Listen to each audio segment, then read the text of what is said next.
A farmer donates all his hay to a struggling neighbor, but the very next day, 50 tractors form a circle around his barn. What happened next left the entire town speechless. Before we continue, don't forget to subscribe to the channel, like the video, and comment where in the world you're watching from. Let's go. In the rolling farmland of Dunsmuir County, the first light of dawn stretched across dew-covered fields like a promise. Cows lowed in the distance, and a single weather vane, perched atop an aging barn, squeaked with each passing breeze. Here, morning always brought a sense of possibility, even in the toughest of times. George Wilcox, a wiry man of 60 with silver-streaked hair and a kindness etched into every line of his face, emerged from his farmhouse onto the front porch. He stood for a moment, gazing out at his acres of hay, stacked and baled in neat rows. Normally, he would have worn the easy smile people in town knew so well, but that morning, his expression carried a quiet weight. He couldn't stop thinking of a single phone call he'd received late last night. His neighbor Dan Murray had stumbled into a patch of dire luck. A June storm had flattened half his fields, then a spell of scorching heat had scorched what remained. Now, with winter on the horizon, Dan was out of hay. The man owned a modest herd of dairy cows, each one a valuable lifeline. But with no feed left in reserve, the future looked grim. Everyone in Dunsmuir County knew how quickly you could lose a farm once your fields turned bare. George knew it best of all. 30 years earlier, a hailstorm had nearly cost him everything, and folks he barely knew had stepped in with small acts of generosity. He'd repaid them, but more important, he'd never forgotten. The memory kept him up the previous night, turning over and over in his mind the question of what he could do to help. His footsteps carried him across his yard to the barn. A battered sign reading Wilcox Farm hung over the door. Inside, sunlight filtered through the slats, illuminating the dust motes swirling in the still air. This barn was older than George, its rafters thick with memories. He ran a calloused hand over a tower of hay bales stacked to the roof. It was good hay this year, top-quality stuff grown in carefully tended fields. He inhaled the sweet, grassy scent and closed his eyes. With everything going on, the cost of diesel, the property taxes creeping up, he didn't have much left in terms of cash. If a man counted pennies, he'd conclude it was foolish to give away what might be his farm's own cushion for the winter. But some voice in George's head insisted that generosity was the only answer. Before he could overthink it, he grabbed his phone and dialed Dan. It rang so long that George nearly gave up, but then a groggy voice came through the line. Without preamble, George said, "Dan, it's George. I heard about your fields. I'm real sorry. Listen, I've got hay. Enough for my herd and yours too. If you're willing to come by tomorrow, I'll load every bale you need." There was silence. George waited, heart pounding, fully aware that this meant giving away a good portion of his winter feed. Finally, Dan's voice cracked. "George, I don't know what to say. I can't pay you back for something like that." George stared at the stacked bales, thinking of the storm that had once nearly ruined him. "You don't need to pay me," he said softly. "Come and get it. Hay's no good sitting around when someone else's livestock might starve." They agreed that Dan would haul it off in the morning with his worn trailer. After hanging up, George felt the familiar swirl of conflicting emotions. He was glad to help, but also anxious about the risk. The farmland economy wasn't stable, and if anything went wrong with his next cut, he'd be in trouble himself. But that was the nature of farmland life. You gambled every time you planted seeds or fed livestock, never certain the yield would match the need. He woke early, harnessed his old pickup to the hay wagon, and started loading. The sun had barely risen when Dan arrived, his trailer rattling with each bump on the gravel drive. Dan hopped down, looking bleary-eyed but grateful, his hair shoved under a faded baseball cap. George was stunned by how worn the man appeared. Dan's usual easy grin was gone, replaced by lines of worry etched deep around his mouth. He stepped forward, hands shaking slightly. "George, I have no words. I thank you." George patted him on the shoulder.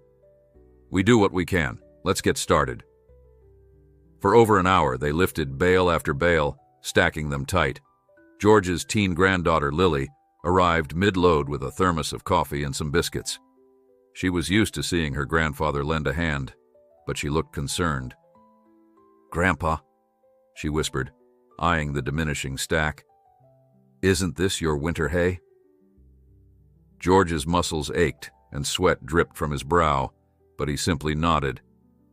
"Sometimes you gotta step out on faith, Lily. Dan's in real trouble." Lily's eyes flicked to Dan, who was directing the straps.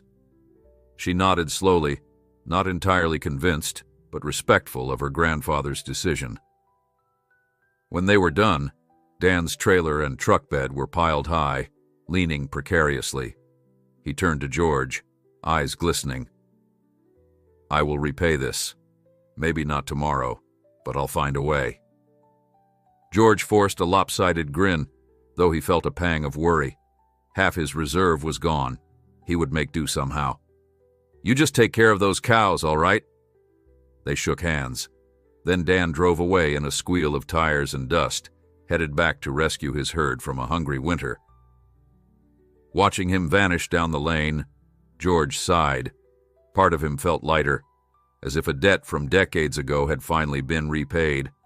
Another part braced itself for the uncertain months ahead. All day, George tried to bury his concerns by working on other chores. He fixed the fence posts on the west boundary, tested the water pump in the barn, and spent half an hour rummaging through the tool shed for a new blade for the combine.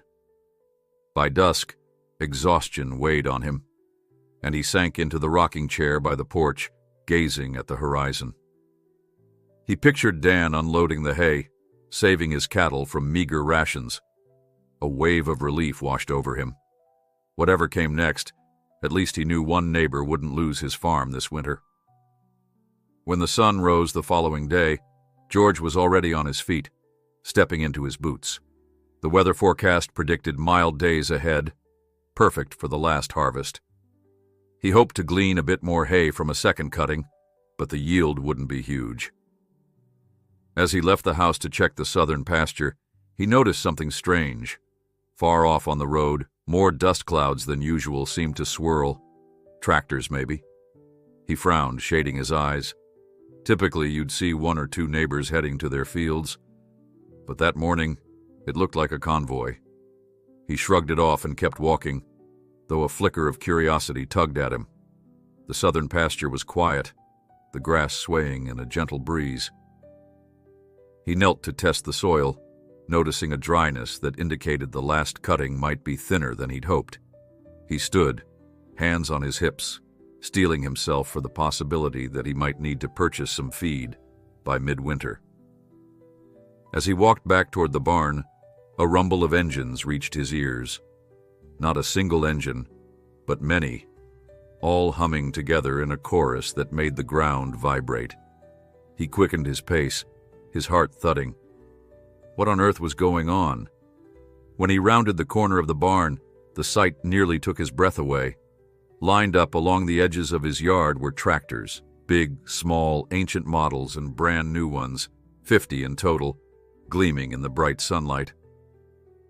They stretched in a perfect ring around his barn, each engine idling, each driver seated tall. Familiar faces peered down from cabs, and neighbors in overalls stood by tractor wheels. At the center of it all was Dan Murray's battered truck, parked right in front of George's barn doors. George stood there, mouth open, as the engines abruptly died. Silence flooded in, broken only by the distant caw of a crow. Then Dan stepped forward, arms folded across his chest. He gestured at the circle of machinery. "George," he began, voice echoing in the hush, "yesterday you saved my farm by giving me all that hay. But you're not the only one who remembers how you've been lending a hand to folks around here for decades." George blinked, a sudden rush of heat stinging his eyes. Slowly, he took in the scope of it, a ring of neighbors all come to his doorstep. Lily had emerged from the house behind him, pressing a hand to her mouth in astonishment, Dan continued, "We heard about your generosity. We also know you're risking your own winter feed. So, we decided we're not letting you face that risk alone." A murmur of agreement rose among the crowd. Old Mr. Gonzalez, whose farm was all the way down near Fletcher Pond, waved. "You gave me your extra seed 3 years ago when my bank wouldn't lend me a cent," he called. Another man chimed in. "You helped me fix my irrigation pump in the middle of that August heat wave." A woman to the left nodded. "You showed me how to keep raccoons out of the hen house, saved me from losing half my flock." George's cheeks burned with humility. He opened his mouth to speak, but no words came. Dan patted the hood of his truck. "So we brought our tractors and our muscle. We're here to make sure your fields get that second cutting done in half the time. Then we'll fill your barn right back up with the hay you need for winter." Emotion welled in George's chest, surging too big to contain. He felt Lily's hand clutch his arm. The neighbors, each with stories of his kindness, had gathered like an army of harvest angels, with tractors forming a perfect circle around his barn. It was clear they intended to repay him in the only currency that truly mattered among farmers: sweat and solidarity. George swallowed, trying to steady his voice. At last, he found a few trembling words. I don't know how to thank you all. I never expected anything like this." Dan offered a gentle smile. "We know. That's exactly why you deserve it." Without warning, one of the tractor engines roared to life, then another and another, until the air vibrated with mechanical thunder. George watched, astonished, as they peeled away from the yard in well-coordinated groups, heading toward his fields. The drivers waved, calling out greetings, promising to get started on that hay. Lily laughed through tears. George felt overwhelmed in the best possible way. He simply stood there, letting the rumble of engines echo in his bones, letting the moment burn into his memory. The day he saw just how powerful a neighbor's gratitude could be. The roar of the tractors subsided into a steady chorus of mechanical clatter as George and Lily stood by the barn, too astonished to speak. One by one, the vehicles peeled off toward the fields, and the drivers, neighbors from miles around, called out cheerful greetings. Through the swirling dust, George saw Dan Murray wave from the passenger seat of an old blue harvester driven by Mr. Gonzalez. Somewhere behind, a convoy of smaller tractors followed, forming lines like an impromptu parade. The sun hung high, casting long rays across the farmland, as if nature itself were applauding. George felt his chest tighten with emotion. He touched the brim of his cap, blinking hard to keep his eyes from misting over. "Did you see that, Grandpa?" Lily asked softly. 50 tractors, all for us." She stared at the empty yard, where only tire tracks remained, to show that a small miracle had just driven away. Her voice trembled in awe. George patted her shoulder, still struggling to find words. Part of him wanted to climb into his old pickup and rush out to help, but he knew he would only slow them down. This was their gift to him, and resisting it would diminish the generosity of the gesture. Inside the house, Lily set about brewing coffee while George changed into his work jeans and boots. He couldn't simply stand idle. He needed to do something, anything, to feel useful. "Let's head out to the southern field," he said at last, grabbing a half-empty thermos. "I might as well check if they need water or maybe fix the fence line if it's still sagging." Lily nodded, finishing a fresh pot of coffee. Together they climbed into George's pickup, driving slowly down the gravel lane. The air was humid, the horizon shimmered with midday heat, and cicadas droned incessantly in the hedgerows. As they neared the southern field, the spectacle nearly took George's breath away. Tractors dotted the land in rows, each driver tackling a swath of grass, leaving neat windrows behind. The sound of blades slicing through hay reverberated across the plains. George spotted Dan waving from the corner. He pulled up, parking beside Dan's truck, where a few men had set coolers of water. Dan hopped down from his vantage point, sweat beading on his brow, grin as wide as the sky. "You all right, George?" he called over the rumble. "We're about halfway done with this section." George gazed at the mown lines, swallowing hard. "I don't know how to thank all of you," he said quietly. Dan brushed off the sentiment with a quick shrug. "No thanks needed, friend. You're the one who taught us what neighbors do." Lily handed Dan a paper cup of coffee, and Dan sipped it, eyes twinkling. "We've got folks from every corner of the county out here, some I haven't seen in ages." George watched the hum of activity, taking in glimpses of neighbors he rarely spoke to. People from church, from the livestock auction, from the local feed store. Each one giving up a day of their own tasks to ensure his fields got cut and baled. "When they're done," Dan said, "they'll help stack everything in your barn. By nightfall, you'll have more hay than you started with." The magnitude of that promise settled on George's shoulders. He exhaled slowly, heart brimming with gratitude. "I can lend a hand," he insisted. Dan shook his head firmly. "What you can do is keep us hydrated and keep morale high. We'll handle the rest." George glanced at Lily, who nodded as if to say, "You heard the man." With a self-conscious chuckle, George relented. "All right, I'll be the water and snacks man then." Through the afternoon, George and Lily drove around with bottled water, sandwiches, and more coffee. The heat pressed down on everyone, yet the energy in the fields remained electric. Machines roared and coughed, men and women shouted directions, hay tumbled and flew in golden arcs. Periodically, a fresh volunteer would arrive, stepping out of a pickup with gloves in hand, ready to pitch in. It was as though word had spread beyond Dunsmire County. Neighbors of neighbors appeared, some having traveled quite a distance to witness this display of unity. Close to sunset, the crews shifted to baling. The mechanical hum changed pitch as balers wrapped tight squares and shot them onto wagons. George's eyes watered at the sight of row after row of tidy bales waiting to be stacked. When the final pass was completed, an impromptu chorus of cheers burst out. Exhausted but triumphant, the volunteers parked their tractors in a semicircle near the barn.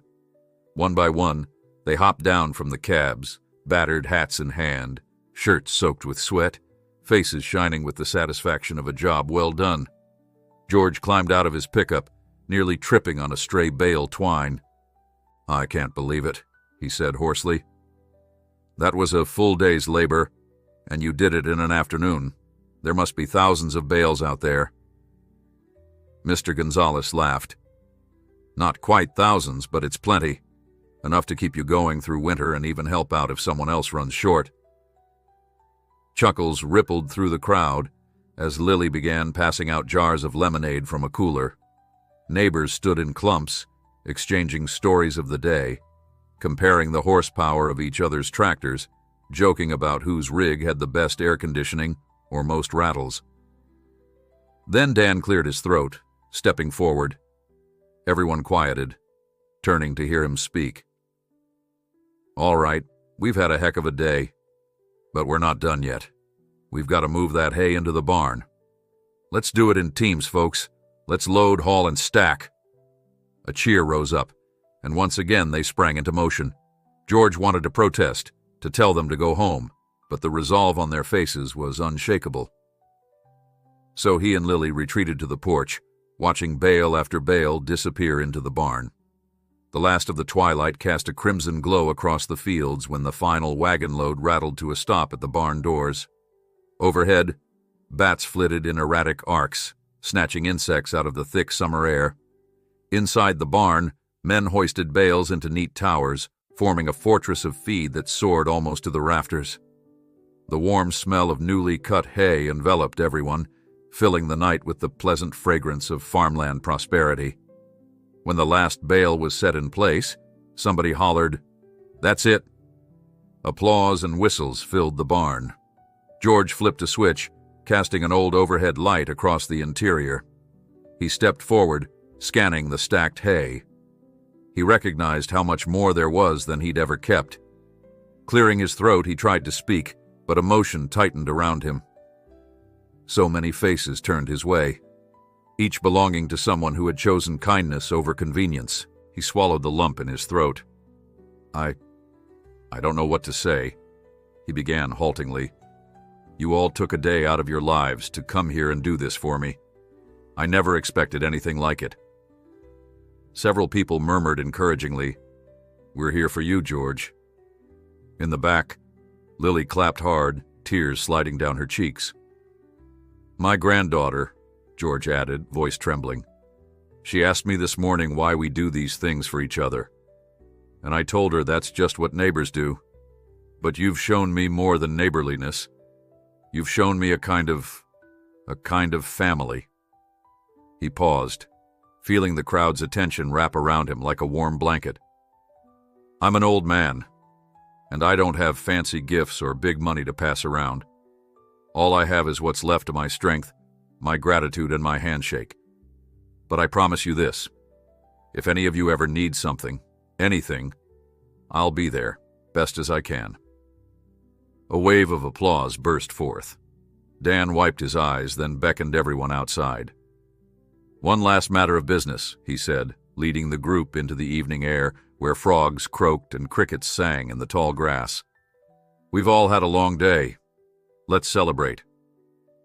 At first, George wasn't sure what Dan meant, but then he noticed a line of trucks parked on the gravel, their tailgates lowered. Families were pulling out potluck dishes, salads, and covered casseroles. Soon the smell of barbecue wafted over them. The lamplight from the barn cast a friendly glow across the makeshift gathering. People set up folding chairs, telling jokes about the day's work, passing around plates. Even the younger kids, who'd spent much of the afternoon playing tag between tractor rows, joined in with yelps of excitement. George meandered among them, Lily at his side. Every so often someone would clap him on the shoulder or tease him about how he'd soon be the Hay Baron of Dunsmire. He felt unworthy of the attention, yet also deeply touched. Midway through the potluck, Dan tapped a spoon against his cup. Everybody, he called over the clamor, I've got an announcement. Today isn't just about George. It's about reminding ourselves that we can rely on each other, come what may. We're going to start a co-op, a kind of informal arrangement, where if one of us faces a bad season or a busted piece of equipment, the rest step in. A ragged cheer and enthusiastic nods went around. Dan continued, We'll keep track of who needs what, share resources, keep the goodwill going. You folks in? Agreement rose in a murmur that built to applause. George found himself nodding, pride swelling. Maybe his old worries that people were losing the sense of neighborly connection were unfounded. Perhaps this was proof that the heartbeat of the community still thrived, strong and steady. That night, after the last tractor rolled away and the final potluck dish was packed, George stood alone in the barn's doorway, gazing at the towering bales. He couldn't recall a time when he'd felt more humbled or more hopeful. The hush of the countryside lay all around, stars twinkling overhead. Lily approached quietly, wrapping her arms around him. Grandpa, she whispered, I'll never forget this day. Neither will anyone else. He placed a hand on her shoulder. Me neither, sweetheart. In the distance, a lone coyote yipped. George knew that storms might come again, that times would be tight, but for the first time in years, he was free of fear. In this quiet moment, with the warmth of the day's camaraderie still lingering, he embraced the beautiful reality that giving to one neighbor had started an unexpected chain reaction of unity and generosity, forging a circle of tractors around his barn and a circle of trust around his heart. The next day dawned with a fresh sense of purpose for George Wilcox. Waking earlier than usual, he stepped onto the porch to watch the sunrise. Already, the memory of the previous day warmed him like a treasured keepsake. In the hush of early morning, as color bled into the sky, he felt an overwhelming gratitude for the outpouring of support that had turned a potential setback into an unforgettable display of solidarity. Lily had told him she slept better than she had in years, And for George, the knowledge that his barn stood full was only part of the story. More than the hay itself, it was the camaraderie that made him feel unstoppable. He ventured out to the barn, letting the doors swing wide. A swirl of hay dust caught the first rays of sunshine, illuminating rows upon rows of neatly stacked bales. Each bale held not just feed for winter, but the promise that in times of need, neighbors would show up. Turning on a single overhead light, he admired the uniform stacks that soared nearly to the rafters. It was almost comical how much feed he now possessed, yet what struck him most was the memory of how those bales came together. By the time Lily wandered in with 2 steaming mugs of coffee, the place smelled sweet and mellow, an aroma of fresh hay that conjured mental pictures of well-fed livestock in snowy months. She handed him a mug, eyes bright. "I was thinking, Grandpa," she said, "maybe we could see about sharing some of this with old Mr. Larkin down the road. I hear his fields were infested with weeds this season." George smiled, even though a flicker of worry passed through him. Already he was imagining half the bales being given away all over again. But the notion thrilled him. After all, generosity hadn't done him harm yet. They finished their coffee quickly. Outside, the breeze carried the echoes of the prior day, tractors forging new friendships and potluck laughter. George tapped Lily on the shoulder, nodding toward the truck. "Hop in. We'll check on the co-op idea Dan brought up. Folks might be talking about it at the feed store." Lily grabbed her sun hat, and in minutes they were bouncing down the dusty county road toward downtown Dunsmire. It was a tiny place, with 1 grocery, a post office, a diner, and a feed store that doubled as a hardware shop. As soon as George parked, he spotted Dan's pickup. Through the feed store's window, he glimpsed a small gathering of men leaning on the counter, engaged in animated discussion. The bell overhead jingled as George and Lily entered. Immediately, the chatter paused and everyone turned to look. "Morning, George," called out Mr. Harris, the store proprietor. He was sorting bolts into little plastic bins and his face lit with genuine pleasure. "Heard about that big to-do on your place yesterday. Quite the event." Dan stood nearby, along with 3 or 4 other neighbors from the day before. They grinned in unison, ushering George over like he was a local celebrity. "We were just talking co-op logistics," Dan explained. "Figured we'd set up a phone tree to coordinate who needs help and who can give it." George felt a surge of pride. "I'm all for it," he said. "But how do we keep it organized?" One neighbor, Rita, who ran a small orchard, opened a notebook. "We can list the type of equipment each farm has, who's free on weekends, who can transport goods. And we'll keep an eye on crop forecasts to see if anyone's short on feed or seed." Lily nudged George, whispering how smart that sounded. He nodded enthusiastically. Mr. Harris joined in. "I can keep an updated roster pinned to my bulletin board here. Folks can sign up whenever they like." By the time they concluded their impromptu meeting, they had hammered out a basic plan.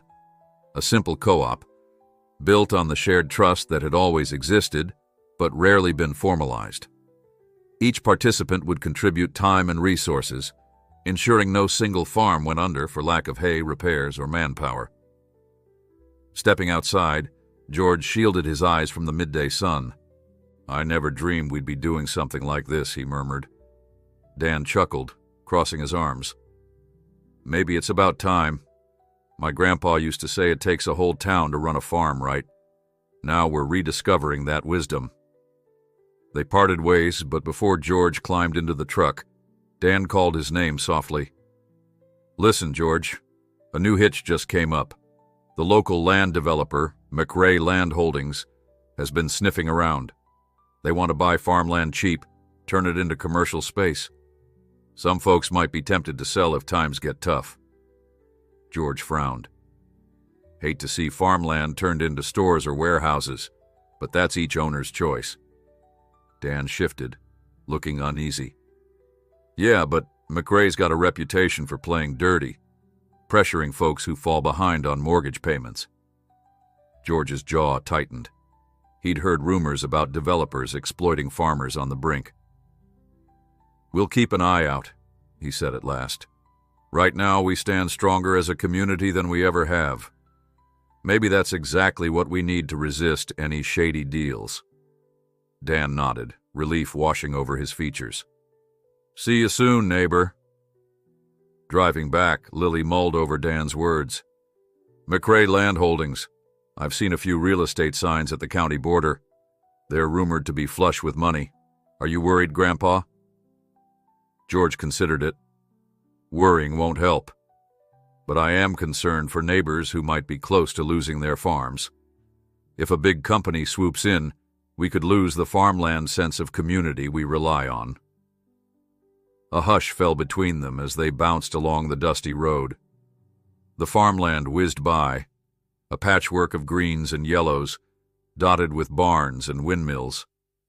Every so often George would catch sight of a neighbor working in a field and feel a swell of gratitude for what they'd done the day before.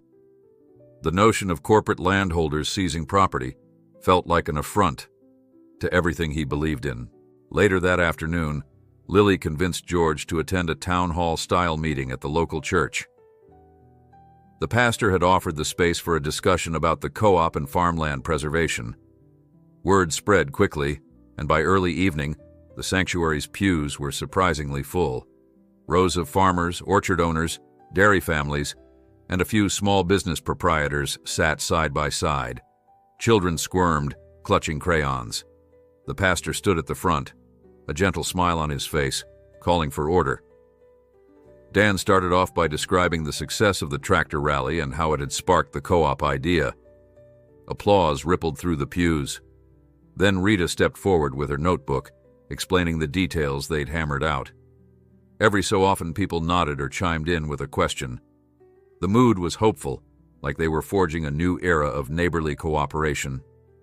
But soon, an older man in the back, Mr. Carter, spoke up, voice laced with frustration. "This is all well and good, but what about the bank? Some of us owe back loans. Co-op or no co-op, we can't pay mortgages with goodwill alone." A grim murmur followed. Indeed, behind the glow of unity, economic reality cast a shadow. Past due notices and interest rates weighed heavily on many farmers' minds. George rose from his seat, nerves tingling. He wasn't accustomed to public speaking, but the day's events had stirred something inside him. Clearing his throat, he began, "We all know the bank's not always our friend, but each of us is rich in something: equipment, labor, even knowledge. If we pool those resources, we can save money, produce more efficiently, and help each other meet deadlines that keep the bank happy. That's what this co-op is about." A flicker of hope lit Mr. Carter's eyes. Another voice from across the aisle, Martha, who ran a small sheep farm, added, "If we can show the bank that we have stable collaborations, they might consider us lower risk. Maybe they'll work with us on refinancing." Approval rippled through the crowd. Then, near the front, a slim, bespectacled man in a crisp suit stood, introducing himself as Mark Caldwell, a representative of McRae Land Holdings. A hush fell instantly. "I commend your community spirit," he said smoothly, his professional smile revealing perfect white teeth. "McRae Land Holdings has no desire to tear apart the fabric of Dunsmire. In fact, we want to invest in this area. Perhaps we can help farmers who feel they have no alternative." George exchanged uneasy glances with Dan. The man's words sounded benign, but there was an undertone that set them both on edge. A few farmers shifted uncomfortably, while others seemed intrigued. Mr. Caldwell continued, "We're offering buyout packages that could secure your futures. You'd walk away with enough to retire comfortably." He paused for effect, scanning the room. Just consider it an option. With that, he lowered himself onto the pew. The hush lingered. Finally, the pastor cleared his throat, thanking Mr. Caldwell for his input. But the atmosphere had changed. Uncertainty mingled with defiance. Dan leaned over and whispered to George, "He's sniffing for weaknesses." After the meeting ended, Folks trickled outside in knots of whispered conversation. Lily clung to George's arm. "What do we do?" she asked. "If some families are struggling, they might think McRae is their only hope." George gently squeezed her hand. "We show them they're not alone. That's what the co-op is for. If we can give them a more appealing alternative, they won't feel forced to sell out." They made their way home in the gathering dusk. The farmland looked peaceful under a sky dotted with emerging stars. Yet George's mind swirled with conflicting thoughts about the future. The outpouring of support he'd experienced left him certain they could stand strong together. But the mention of corporate buyouts and bank debts was a reminder that generosity alone might not be enough. Still, the day had taught him a vital truth. Hearts united can accomplish the improbable. Turning into his driveway, he felt the weight of new responsibilities pressing on him. If the co-op worked, perhaps it could become a shield against predatory forces. But if it stumbled, folks might have no choice but to sell. As the headlights lit the barn's silhouette, George thought of those neatly stacked bales, a symbol of neighborly power. He glanced at Lily, who mustered a brave smile. They both knew that the farmland community's biggest challenges lay ahead, testing whether unity could prevail when pitted against deep pockets and looming debts. That night, with the barn lights switched off, George stood under the stars, breathing in the stillness. He remembered how, just a short time ago, he had worried about giving away too much hay. Yet that act of kindness had sparked a chain reaction of such magnitude that it still felt unreal. Now, in that same spirit, they would try to save more than just one neighbor. They would save an entire way of life, if they could. And as the wind sighed through the fields, George found himself praying that they had enough faith, enough camaraderie, and enough grit to see it through. In the days following the town hall meeting, a current of determined optimism swept through Dunsmire County. The new co-op plan, once just a spark of an idea, began evolving into tangible steps. Between dawn milking and dusk plowing, neighbors found ways to meet in living rooms, barns, and the feed store, ironing out details on how resources could be pooled. One might agree to share a spare tractor part, while another promised to help with irrigation fixes. Rita spent long evenings adding names and phone numbers to her notebook. Her orchard work paused just enough to let her chase this new dream. A farmland network, robust enough to protect them all, from the creeping threat of bank foreclosure or big development schemes. George watched these developments with a guarded sense of hope. Each day, he found reason to believe the co-op could be a genuine lifeline. Folks already reported small victories. Lucy Brown had borrowed a neighbor's cultivator to save her crops, and old Mr. Larkin received a donation of feed from 2 farms that had surplus. These small acts of kindness, repeated across the region, began to soothe anxieties that had loomed for months. Even so, George couldn't ignore an underlying tension. Quiet rumors circulated about McRae land holdings, how they'd been hosting private lunches with certain landowners. Every so often, George spotted a glossy McRae real estate sign sprouting by the road, like an invasive weed. Early one morning, Lily burst into the kitchen with news that left George's stomach churning. Apparently, the Felder family, who owned a mid-sized dairy operation, had posted a for sale sign by their mailbox. Lily had heard it from a friend at the diner. "McRae's behind it," she said, setting her coffee mug down with a clatter. "Mr. Felder must have sold out." George sank into a chair. "The Felders? But they come from a long line of dairy farmers. Never thought they'd let the place go." Lily's voice wavered. "I guess the debts were too steep. They got a big offer and decided they had no choice." Those words weighed on George all morning as he drove across the county to attend a small gathering at the Fellowship Hall, where Rita was holding an informal training session on record-keeping and cost-sharing. Sure enough, the conversation in the hall hummed with anxiety over the Felder situation. A hush fell when George arrived, and Dan quickly ushered him to the front. "We were just talking about how to keep our folks from feeling cornered," Dan said quietly. Rita, scanning her notes, explained that if the co-op got stronger, families like the Felders might be persuaded to stay. But sometimes the bank calls in those debts, and we're not always fast enough, she lamented. We need better strategies, maybe some legal advice. A tall man with silver-rimmed glasses, introduced as Bill McPherson, stepped forward. He was new to the county, a retired attorney who'd recently purchased a small orchard.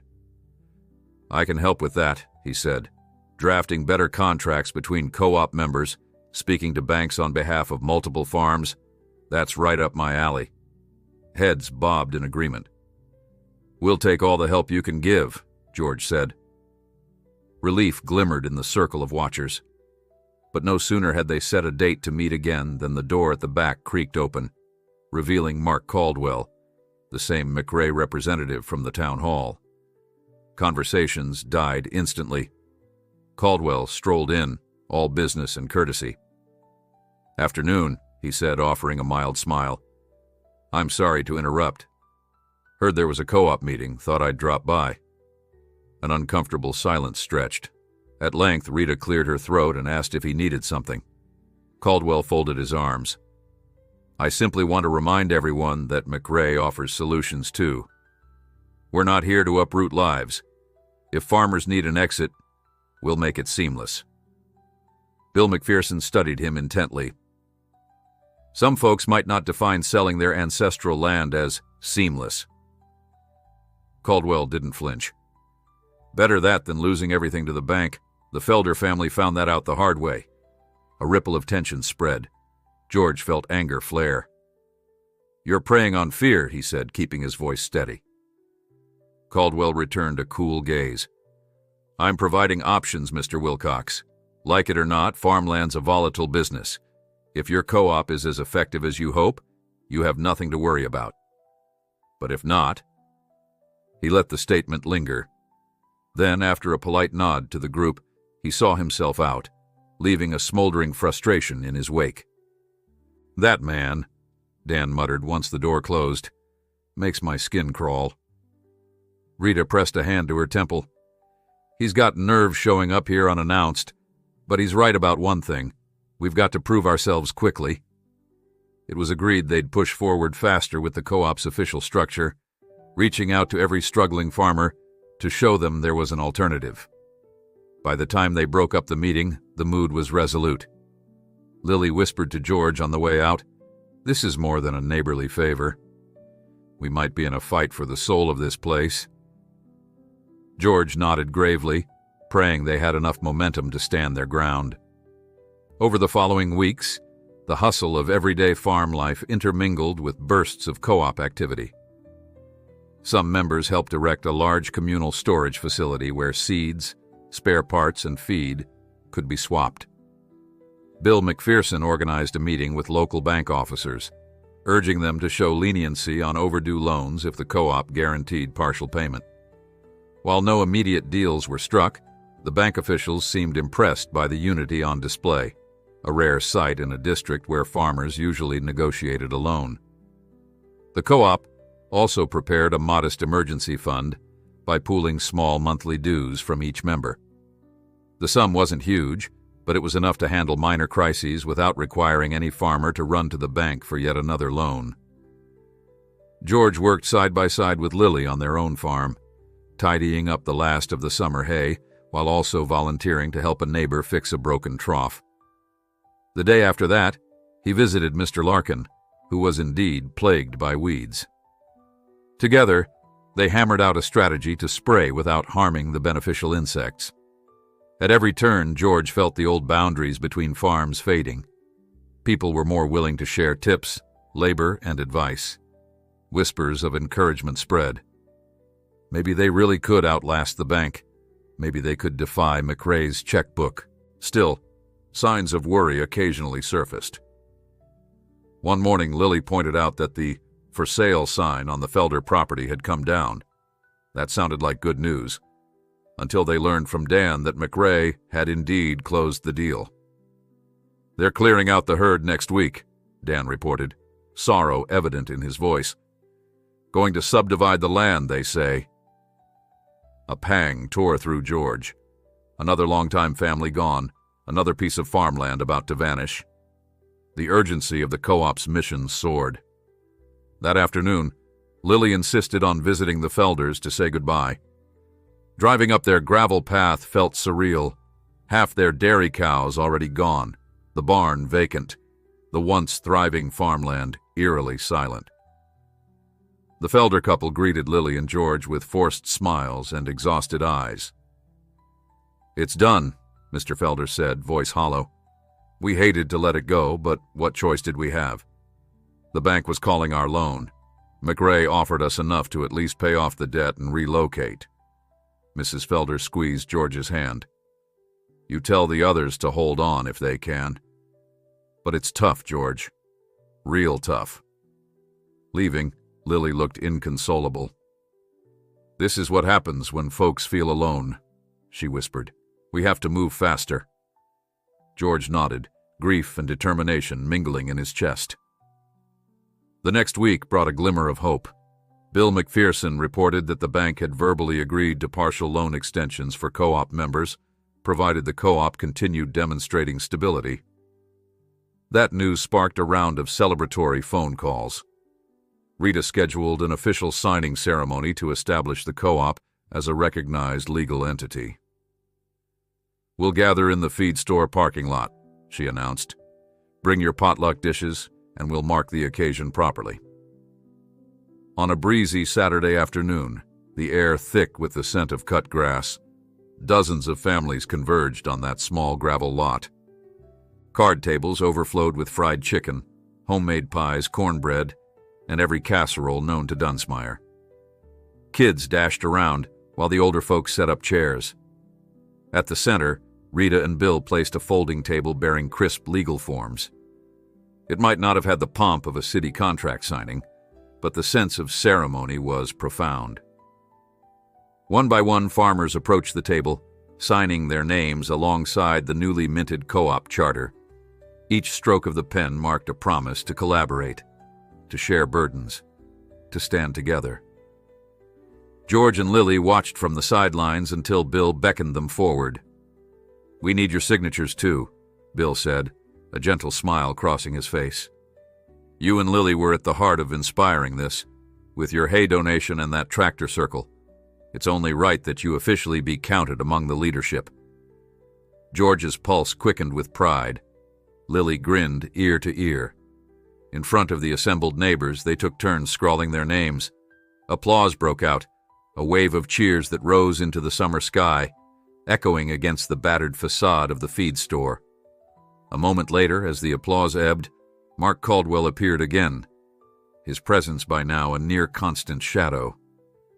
He stood off to the side, arms folded, expression inscrutable. Nobody offered him a plate.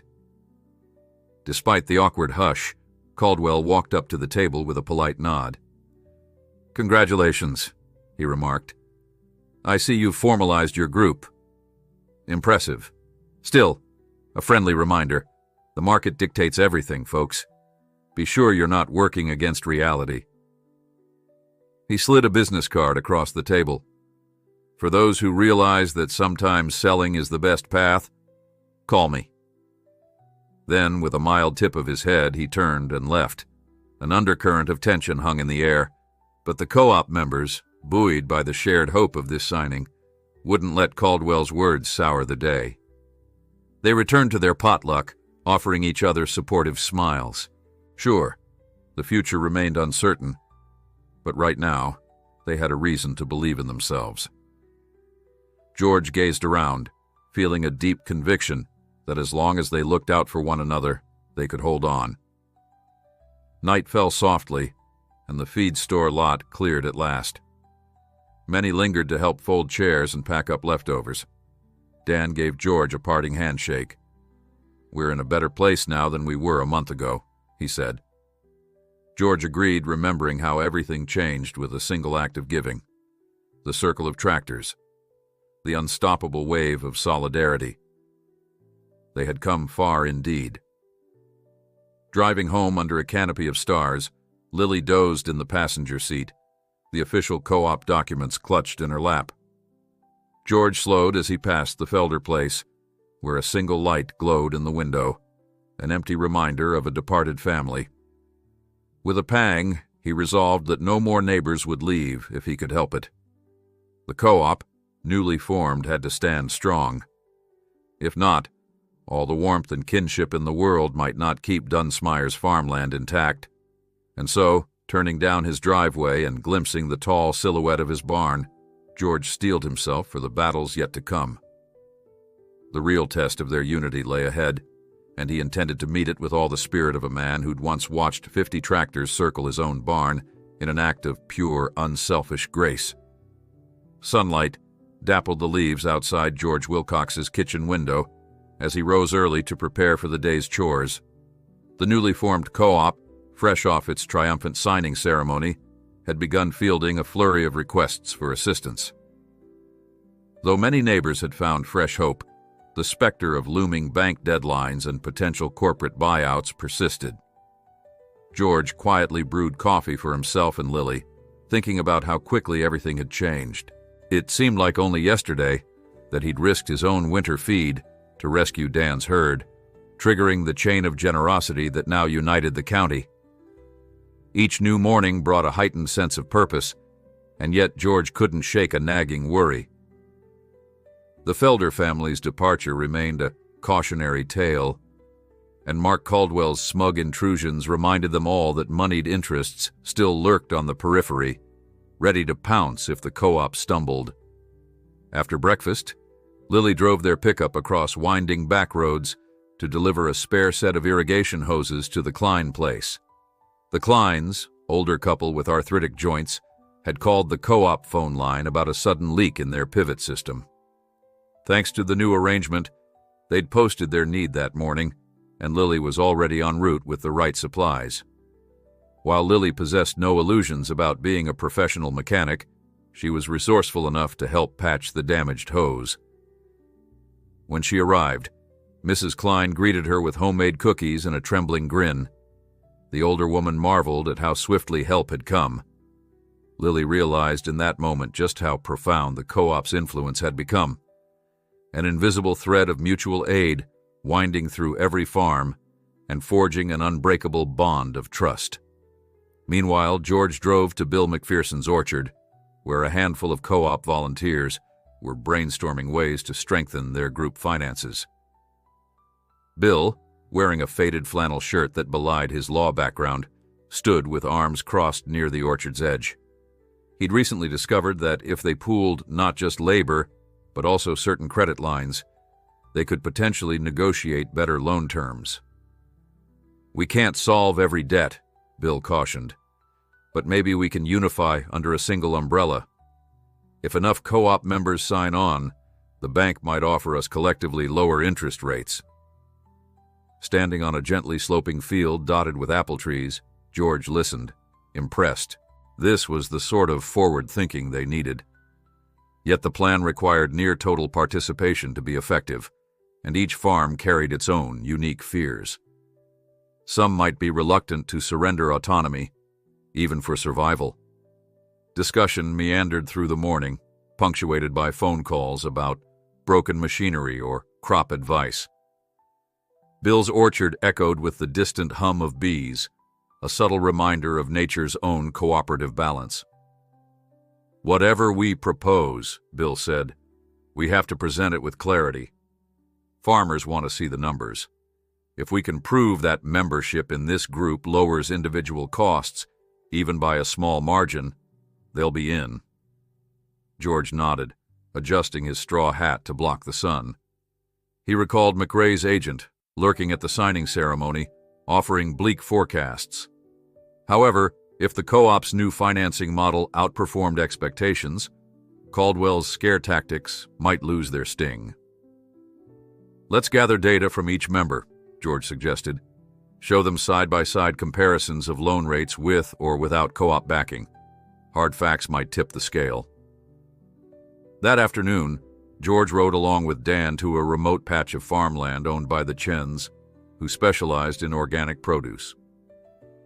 The Chens, typically reserved, had called for help after a windstorm flattened several of their greenhouse panels. As they approached the property, evidence of the storm's fury was plain. Twisted plastic sheets rippling in the breeze, scattered pots and sagging tomato vines in need of support. Within minutes, George and Dan were hauling new panels into place, securing them with care, while Mrs. Chen thanked them profusely. When they finished, Mr. Chen beckoned them inside for tea, explaining that he'd nearly called it quits last year when costs soared.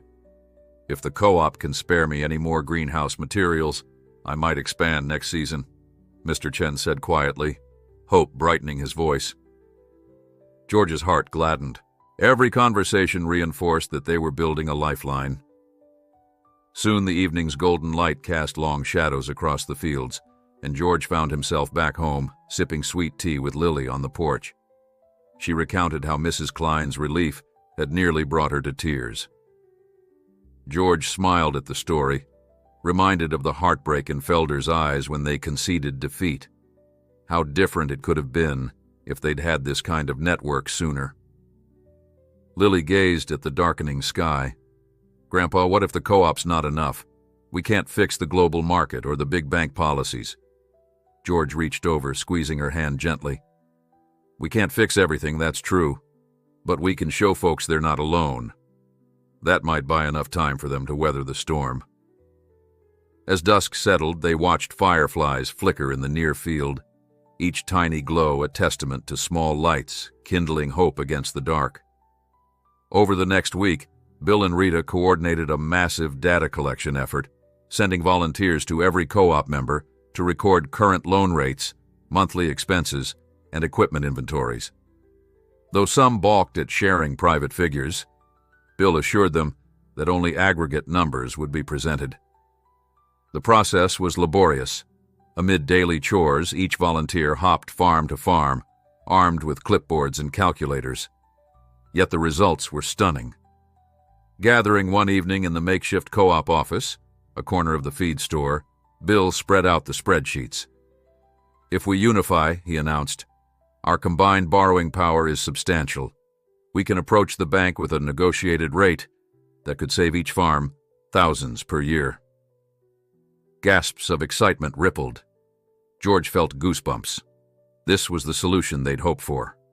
If every farm agreed, the co-op would become a formidable economic bloc, not easily swayed by McRae's buyout offers. But not everyone was convinced.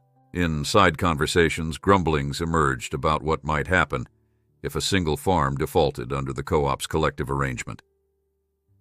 "That could sink us all," one orchard owner muttered anxiously. The tension peaked during a heated debate at the feed store.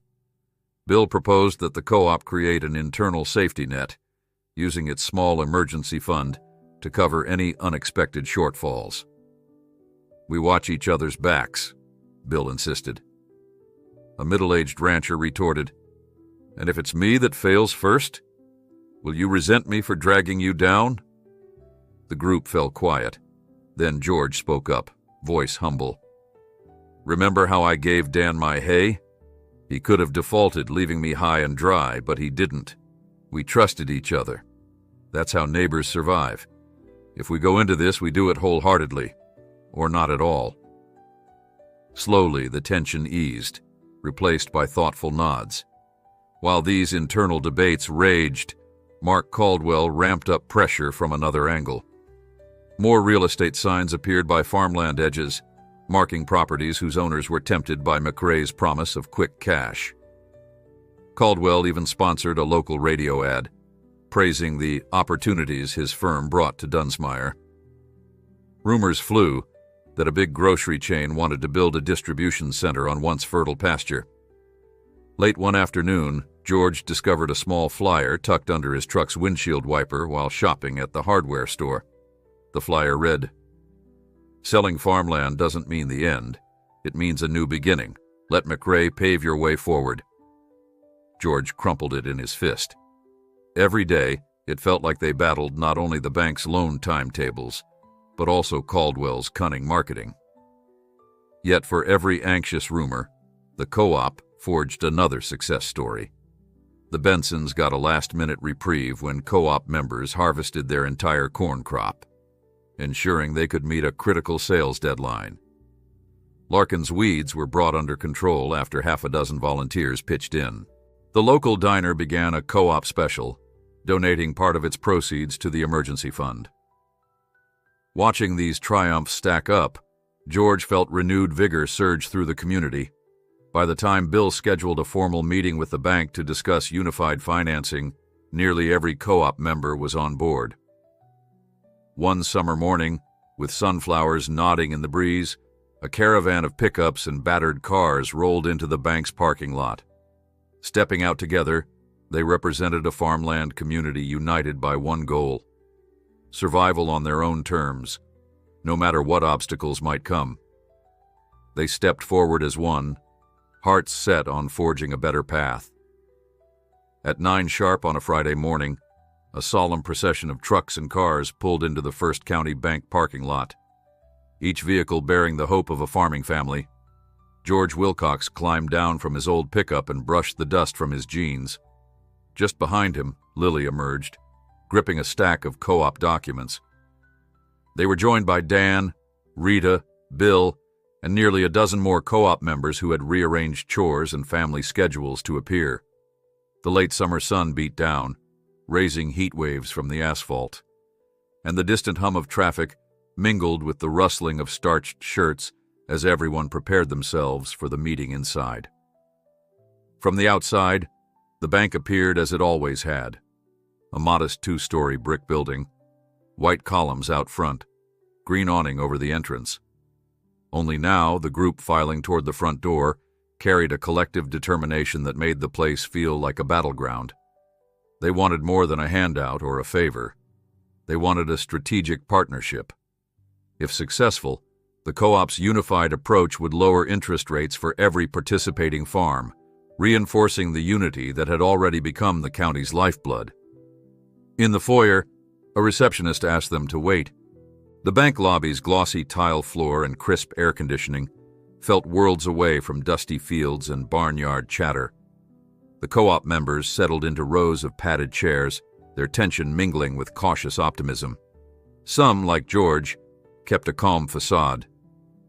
Others, such as Dan, drummed fingers on their knees with nervous energy. Lily kept glancing at Bill, who held an overstuffed folder of spreadsheets, as if expecting him to transform data into magic right then and there. Finally, a trim woman in a tailored suit emerged from a hallway, offering a professional, if somewhat thin, smile. "Good morning. My name is Ms. Callahan, Vice President of Agricultural Lending. Please follow me to the conference room." She led them down a corridor, past glass-walled offices, each space occupied by someone studying papers or clicking briskly on a keyboard. George wondered if those employees had any inkling of the struggle out in the fields, where one broken piece of machinery or a single missed mortgage payment could spell the end for generations of hard work.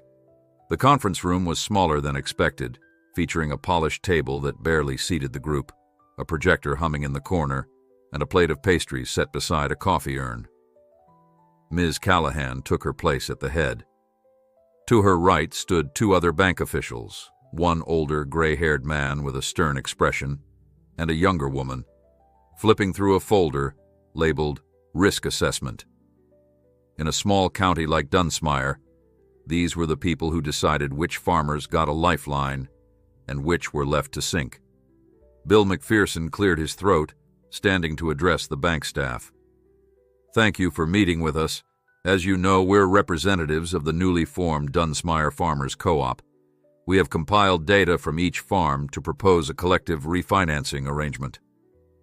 He paused, glancing at Rita, who distributed copies of their packet, complete with charts and projections. "We believe that by aggregating our loan needs, we can reduce risk for the bank and ourselves." Ms. Callahan nodded politely. "We've reviewed your preliminary figures. They're intriguing, but let's walk through the details. We need to ensure your co-op can provide sufficient collateral. Otherwise, any single default could jeopardize the entire arrangement." She gestured at the stern man, Mr. Shepard, who promptly opened a laptop. "We've run our own analysis," Shepard began. While it's true that collective bargaining can lower interest rates, a co-op of this size might struggle with internal cohesion. His gaze swept the farmers around the table, skepticism evident.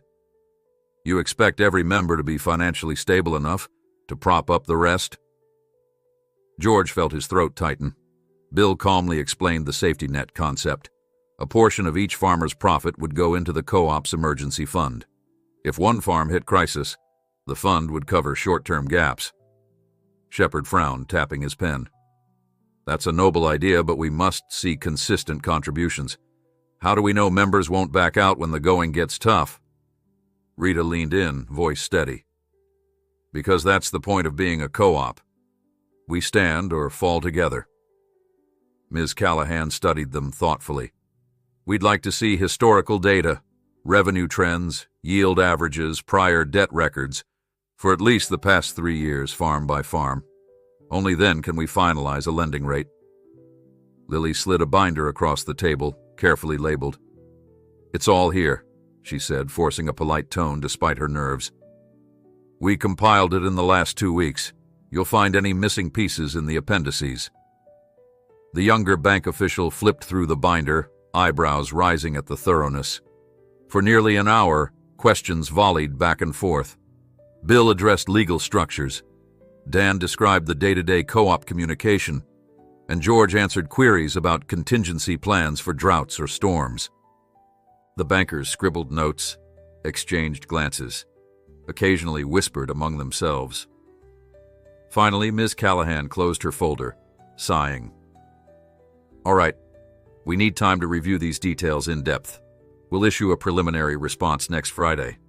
Until then, I can't promise any specific rates.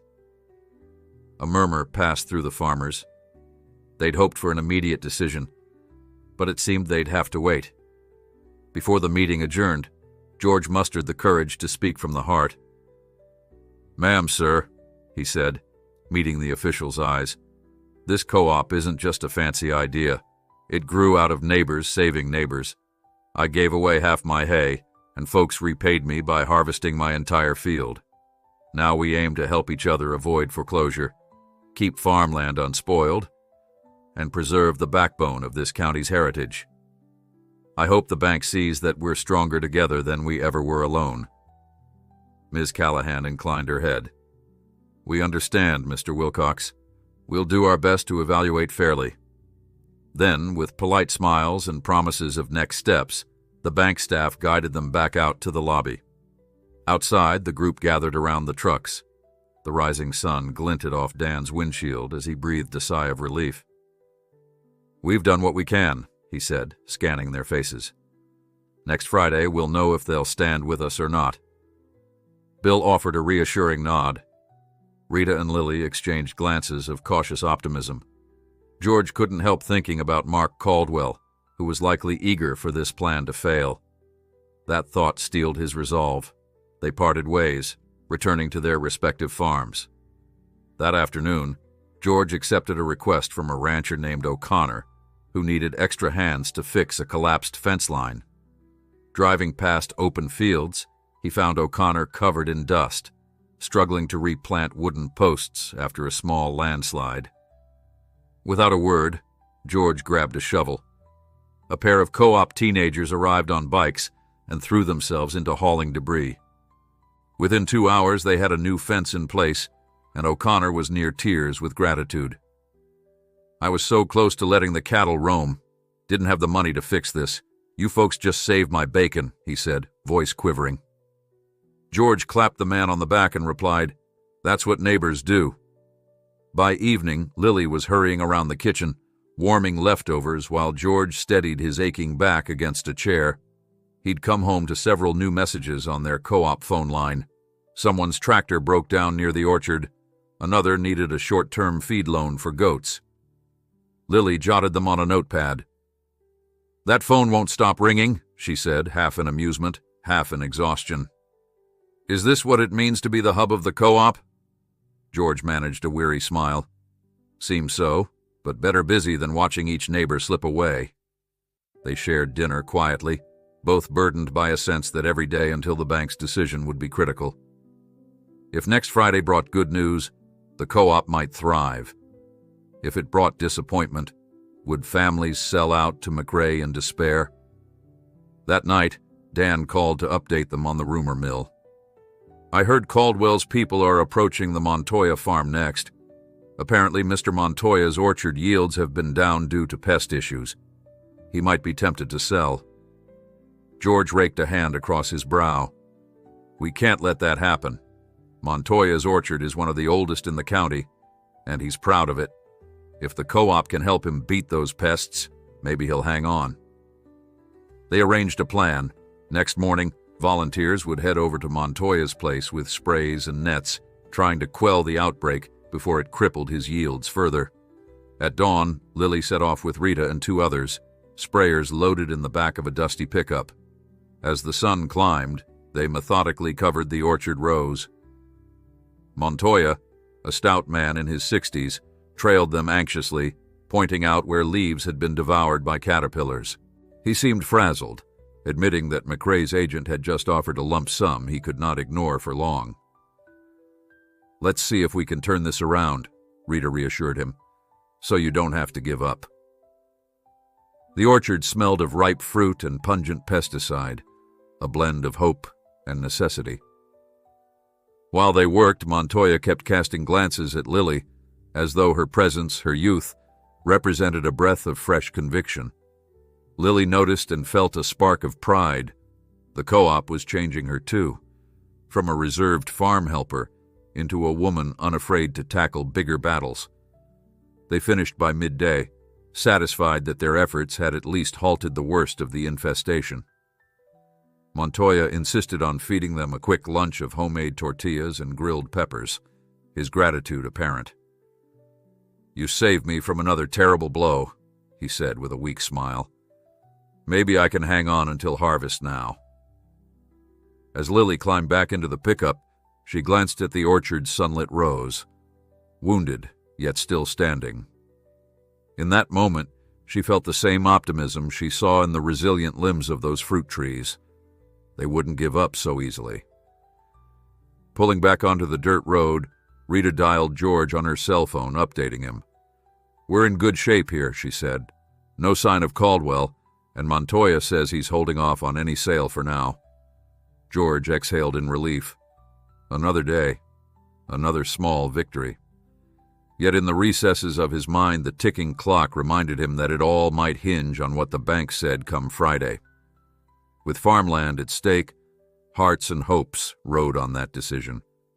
George prayed silently that the unity they'd built wouldn't falter under corporate offers and crushing debt. For now, they had done everything possible. Only time would reveal if it would be enough. When the co-op volunteers finished at Montoya's orchard, the rest of the week seemed to pass in a tense blur. Each day, more calls for help arrived. Another broken harvester, a combine in need of parts, a rumor of new pests attacking late summer beans, and the co-op worked tirelessly to respond. Through it all, the upcoming Friday loomed like a silent judge. Some folks tried to carry on as if life were unchanged, but a certain hush fell over dinner tables, a watchful anxiety that made every ring of the phone feel urgent. If the bank granted them favorable terms, the co-op would stand stronger against McRae's offers. If not, the next wave of farmland sales might become unstoppable. George Wilcox juggled his own chores with co-op errands, often rising before dawn and returning home only after dusk. One sultry afternoon, he visited the Jenkins family to deliver a small bale of feed, an emergency measure until they could harvest. Trundling down their dusty lane, George glimpsed a sleek black sedan parked by the Jenkins porch. Mark Caldwell stood there, leaning against his polished hood, wearing that professional smile as Mr. Jenkins talked with him. George's heart clenched at the sight. Parking his truck, he strode over, forcing a polite nod. Caldwell turned with that same measured courtesy. "Mr. Wilcox, we meet again," he said mildly. The tension in Jenkins' eyes told George that Caldwell had been making a pitch. Without skipping a beat, George said, "Just dropping off feed for a neighbor." Caldwell's expression remained neutral, but his gaze flicked to the bale in George's arms. "I see the co-op is keeping busy," he remarked. Mr. Jenkins cleared his throat, looking between them. "We appreciate the help, George," he said, "but let's not be rude.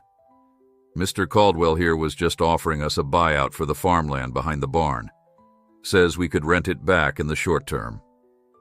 George's stomach turned at the phrase.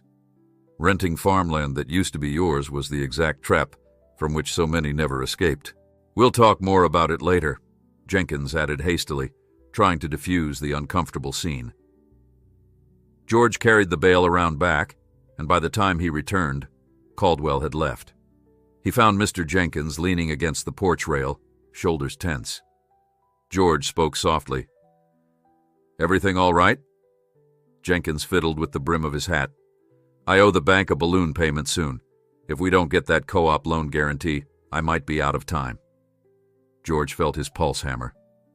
Friday's bank decision was only days away. "Hang on a little longer," he urged, though he understood how hollow that might sound. "We're all in this together." Jenkins managed a wan half-smile. "I know, George. I'm trying." By Wednesday, Bill McPherson arranged a short phone call with Ms. Callahan to see if the bank might give any early indication of which way the meeting might go. Huddled around the feed store's dusty landline, the co-op leaders listened as Bill spoke in measured tones. When Ms. Callahan replied, her voice came through faintly but clearly enough. "We're finalizing calculations. No official stance until Friday morning." Then a click. The line went dead. Dan muttered a curse under his breath. Lily let out a shaky sigh, and Bill simply set the receiver down. The tension was palpable, like a string pulled taut, waiting to snap. That night, a late summer storm rolled in, thunder growling across the plains. Lightning flashed over the farmland, casting eerie shadows on barns and silos. Rain pelted the fields in sheets, an otherwise welcome watering after a long, hot spell. Yet, as George lay awake, listening to the downpour drum on the roof, he thought of those who might see their harvest damaged by sudden floods. Even nature reminded him that farmers lived on the edge, reliant on grace as much as skill. He drifted off at last, lulled by the hope that tomorrow the clouds would part, and come Friday, the sun might shine on good news. Thursday dawned gray but clearing. George rose early to check his fields. The heavy rain had left puddles in the lower pasture, but his hay remained secure in the barn. Lily joined him, sorting through messages from neighbors about minor storm damage. Together they hopped in the pickup and ventured down winding roads, passing farm after farm. At each stop, they lent a hand, clearing fallen branches from a driveway, unclogging a ditch, stacking sandbags where a creek threatened to overflow. Although it was backbreaking work, the sense of unity never faltered. "We'll keep going," Lily said, voice firm, despite the mud on her jeans and the exhaustion in her eyes. Around midday, they stopped at a roadside diner for a quick sandwich. Inside, a hush fell as soon as they walked in. But then, noticing it was just George and Lily, the patrons relaxed. Folks were on edge, expecting Caldwell's men, or maybe more bank rumors. With somber nods, the other farmers gave half-hearted waves. George and Lily found a booth in the corner. Over watery iced tea, they overheard snatches of conversation from the next table. Heard Caldwell sweetened his offers. Might come tomorrow if the bank says no. Another voice. "We can't hold out if interest rates stay high." Lily's hand trembled. George reached across the table, gripping her fingers. "We're almost there," he whispered, trying to reassure himself as much as her. That evening, back at the farm, Dan called with a final update. Ms. Callahan had confirmed an appointment for 9:30 the next morning to reveal their decision. "They'll expect us at the bank," he said, his voice shaking. "Let's gather outside by 9. This is it, George." Sleep was nearly impossible that night. Lily tossed and turned, eventually wandering out to the porch where George found her at 3 a.m., swaddled in a blanket, staring at the stars. They spoke quietly about all that had changed in the past weeks. The co-op's inception, the blossoming of neighborly trust, and the heartbreak of families who left too soon. Under the vast expanse of sky, they prayed for a good outcome, for a miracle that might secure the farmland they loved. Friday dawned bright and clear, the air startlingly fresh after the storm. George dressed in his cleanest jeans and a neat button-down shirt, Lily similarly composed, carrying the binder of co-op documents. They climbed into the truck, hearts pounding. As they drove into town, they passed farmland that glistened under a gentle morning sun. For a moment, everything felt possible. At the bank parking lot, a crowd had already gathered.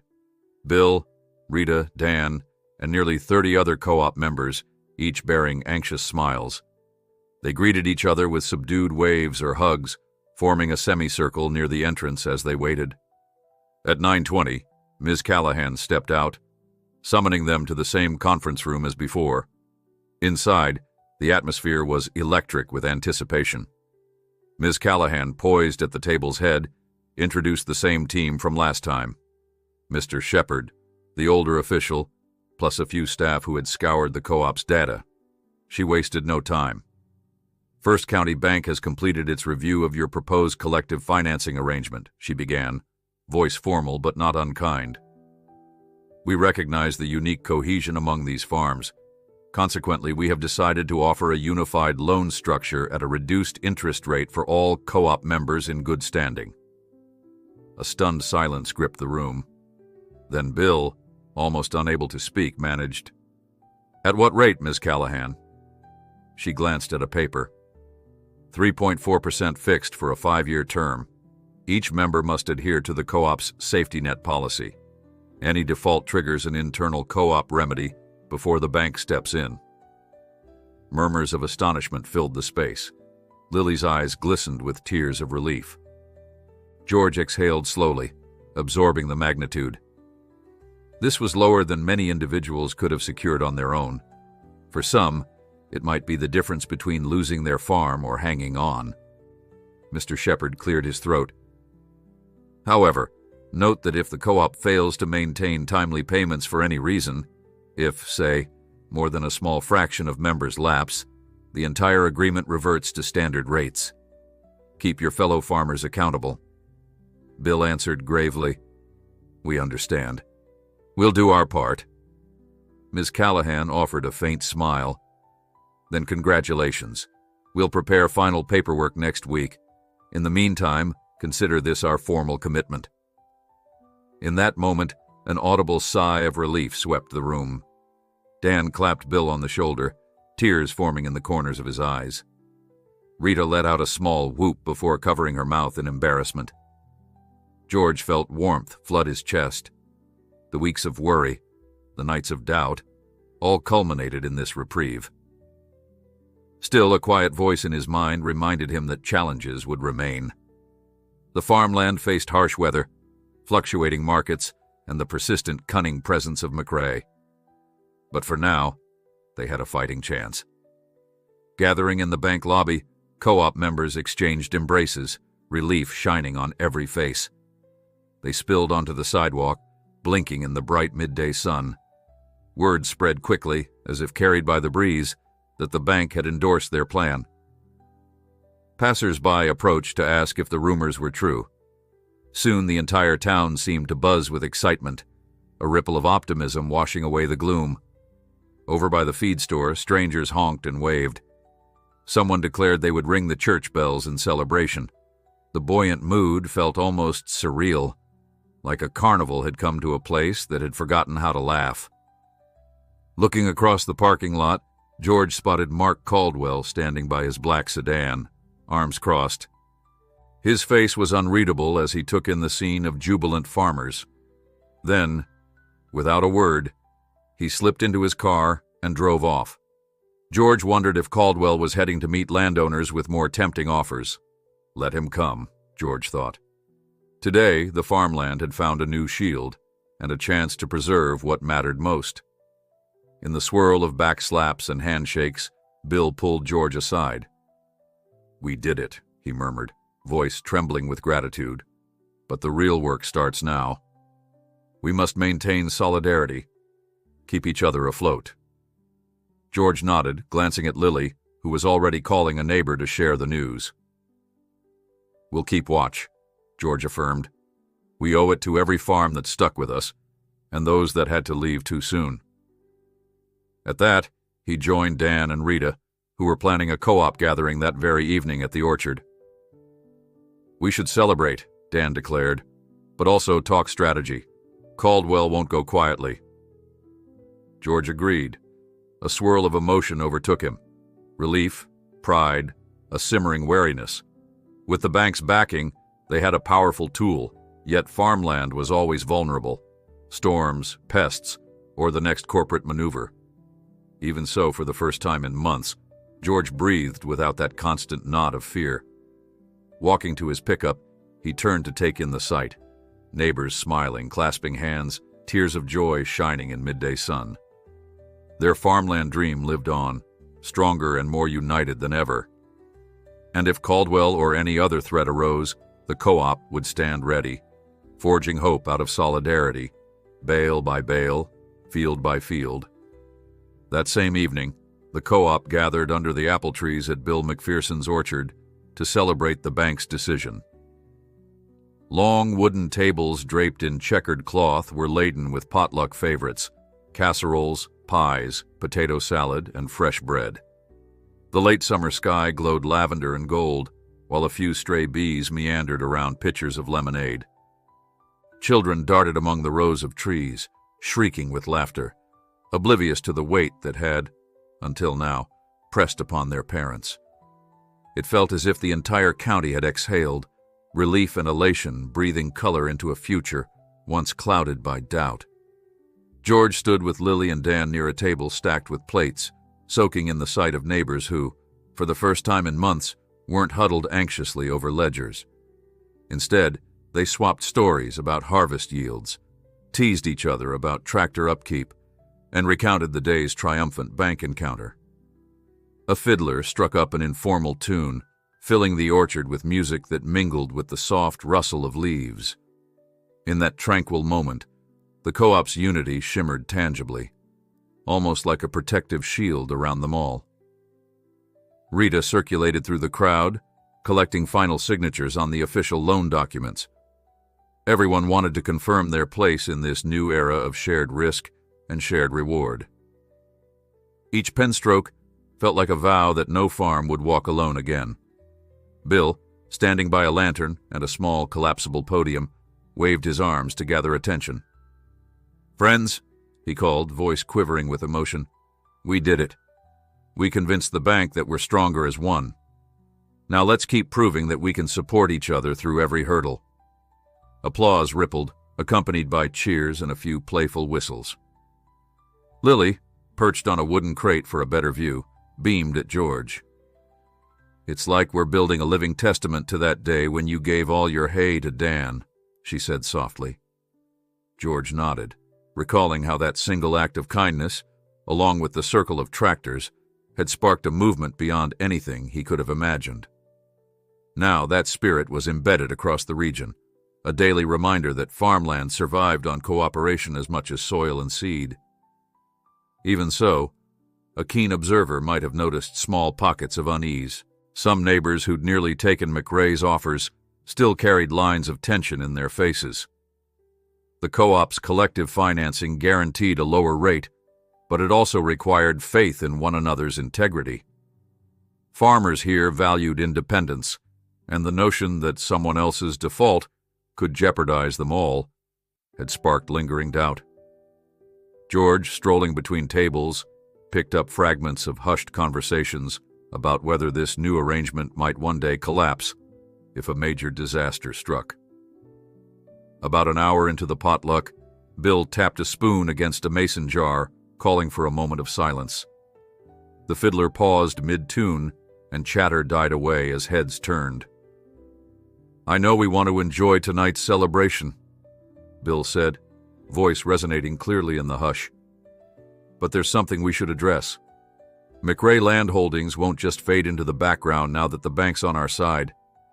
They might ramp up their tactics, pressuring farms that still carry heavier debt or are dealing with poor harvests. We must stay vigilant. We stand tall together, or we risk falling one by one." A solemn murmur spread, a realization that even this shining victory would not dispel all threats. George nodded soberly, stepping forward to stand at Bill's side. "Friends, we've learned just how strong we can be when we rally. Yet McRae is persistent. Their representative, Caldwell, keeps showing up at folks' doorsteps promising easy money. Don't be fooled." At that, Dan, standing near the fiddler, raised his voice. "If you feel pressured, let the co-op know right away. Don't handle it alone. We'll figure it out together." A new wave of applause followed, this time laced with determination. Then the music resumed, and the orchard air felt lighter, as if the group had acknowledged the looming shadow but refused to let it darken their moment of triumph. Neighbors drifted into smaller circles.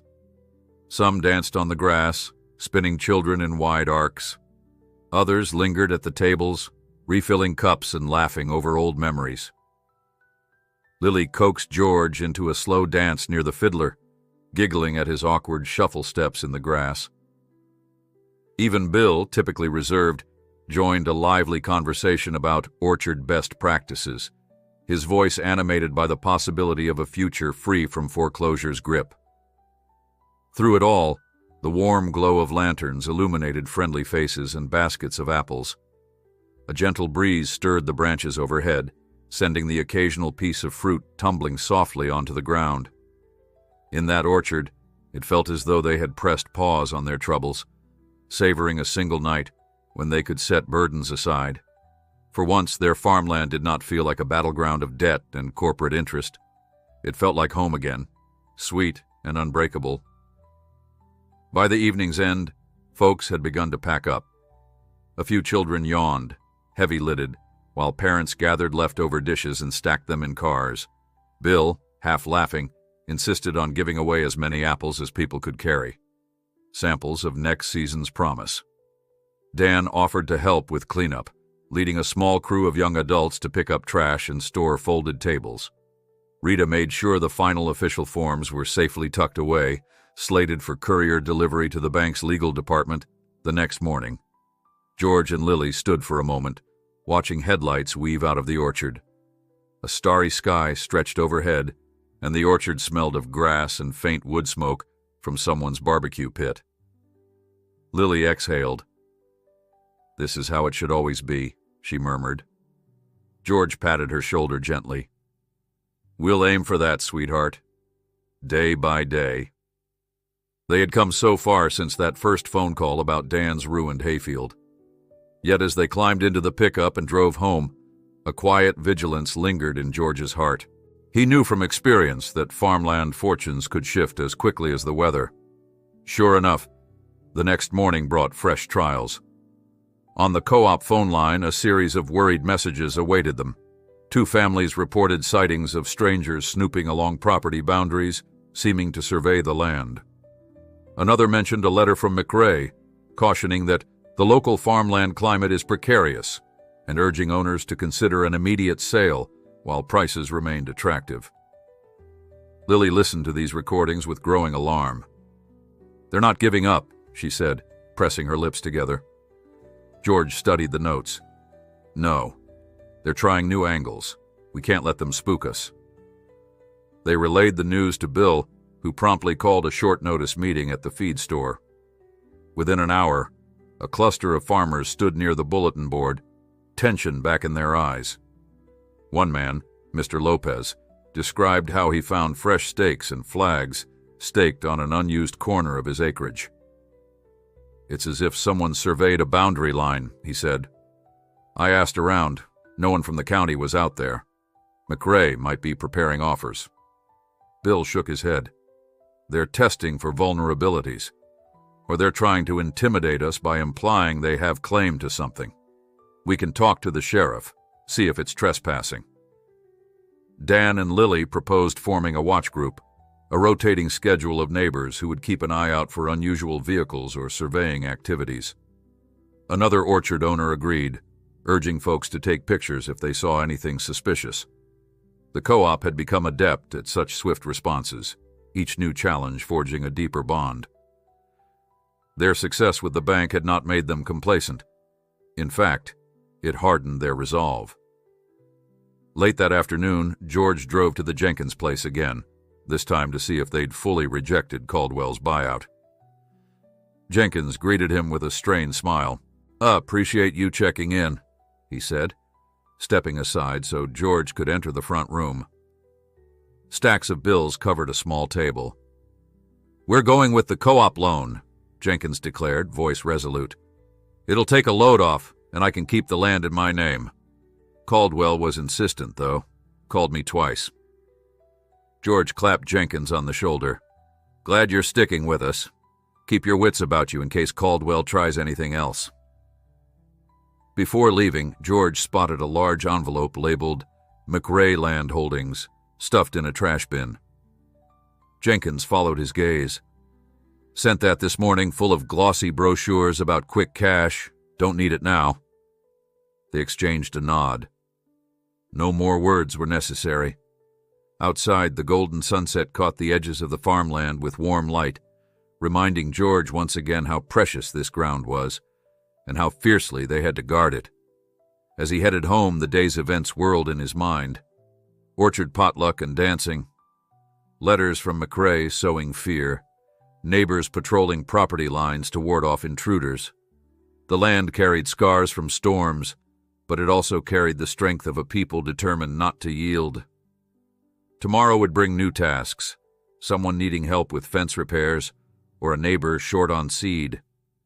The co-op phone line would keep buzzing, and they would answer every call. The farmland had found its voice in the combined labor and loyalty of the county's families. Together, they had discovered that unity was mightier than intimidation, though the path ahead remained steep. Nightfall arrived as he turned into his driveway. Lily was already inside, finalizing a schedule for the watch group. Through the kitchen window, George glimpsed her tapping away on an old computer, phone pressed to her ear. The porch light cast a soft glow on the yard, and the tall silhouette of his barn stood in silent testimony to everything they had overcome. He paused, letting a gentle breeze cool his face. In that hushed moment, he felt deep gratitude for the unstoppable chain reaction, started by a simple gift of hay. He stepped inside. Lily glanced up, relief crossing her features. "We've got watchers lined up for each quadrant of the county. If Caldwell or any of his folks show up unannounced, we'll know." George nodded. "Good. He can't surprise us if we stay together."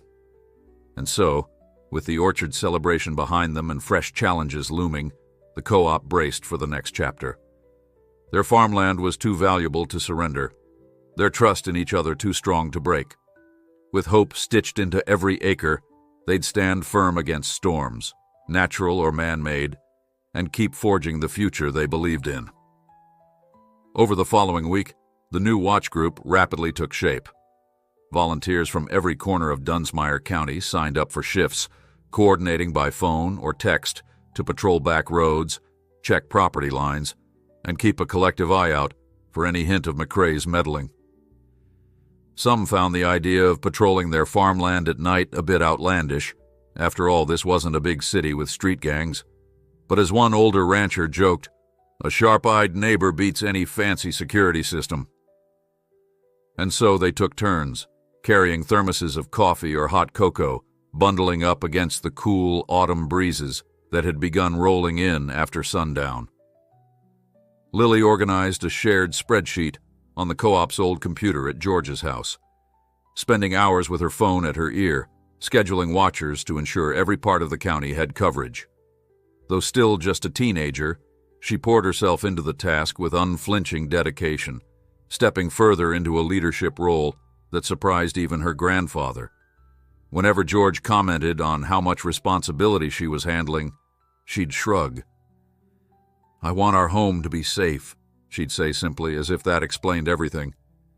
Meanwhile, Rita and Bill drafted a short letter to all co-op members, reaffirming the group's purpose and offering tips on how to handle unwelcome visitors. "Stay polite, the letter read, "but document everything. If someone claims to represent McRae, ask for business cards, note their license plate, and never sign anything on the spot." They mailed copies of this letter the moment the ink was dry. By midweek, farmers who'd once felt alone in dealing with corporate or bank pressures now felt enveloped in a net of support, knowing that if anything suspicious occurred, help was only a phone call away. It didn't take long for their vigilance to be tested. One evening, George was tuning the old tractor in his barn when the co-op phone buzzed. Lily rushed in, breathless. "Mr. Montoya's orchard watchers just called. They spotted a black SUV parked on the gravel road near his boundary fence. It's not from around here. The watchers are going to check it out." George wiped his hands on a rag, heart thumping. "Let's go," he said.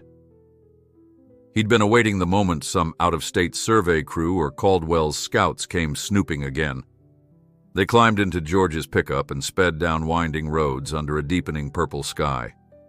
Within 10 minutes, they arrived at the orchard's entrance, where 2 other vehicles were already parked, Dan's truck and a smaller sedan belonging to an orchard worker.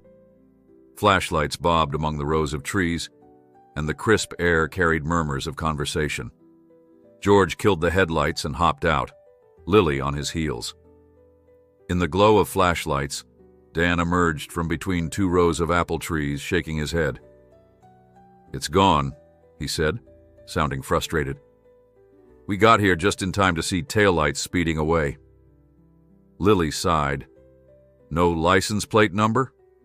A second watcher, wearing a baseball cap pulled low, answered, "We got part of it, but it vanished too fast. No sign they went onto Montoya's land. Just parked, then fled." The orchard felt eerily quiet, as if the intruder's departure had sucked away the last of the daylight's warmth. Mr. Montoya himself stepped over from another row, nodding grimly at George. "They're testing us," he murmured, "seeing how fast we respond." George pointed his flashlight across the fence line, noticing faint tire tracks in the dirt. "Could be Caldwell's people again," he said softly. Montoya set his jaw, determination flaring. "If they think we'll fold, they're mistaken." Within a few minutes, more watchers arrived, but there wasn't much to do beyond combing the area for footprints or survey stakes. They found none. Whoever it was had left only the faint imprint of tires. Lily snapped a few photos with her phone just in case. Together, they all stood by the orchard's edge, a quiet camaraderie offsetting the unsettling visit. "At least we reacted fast," Dan noted. "Let's keep that momentum." Over the next few days, similar reports trickled in. Cars parked near gates, suspicious figures glimpsed near fence lines, then fleeing when watchers approached. None of the encounters turned hostile, but each one frayed nerves. While some folks brushed it off as McRae's attempt at intimidation, others worried it might be a precursor to bigger moves.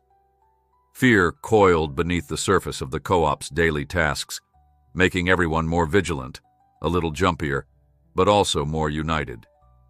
Amid these watch duties, the co-op labored on with farm life. Harvest season drew to a crescendo. Cornfields rustled, orchard branches bent heavy with apples, and dairy barns hummed with milking machines. Families rushed to gather crops before the first frost. In many ways, it was a typical autumn in Dunsmire County, except for the unspoken tension that crackled in the background, a question of how long they'd have to fend off McRae's encroachments. The co-op loan arrangement, meanwhile, had taken effect smoothly.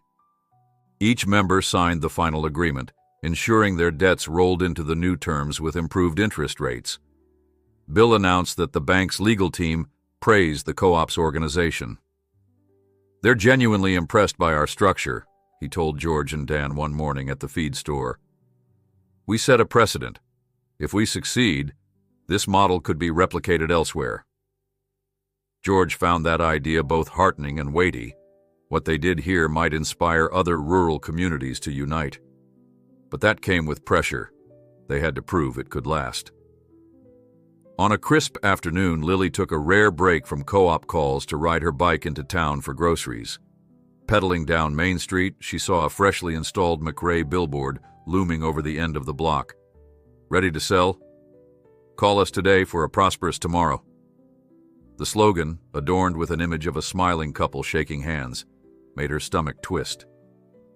Prosperous for whom? She wondered bitterly. She parked her bike outside the small grocery, trying to compose herself.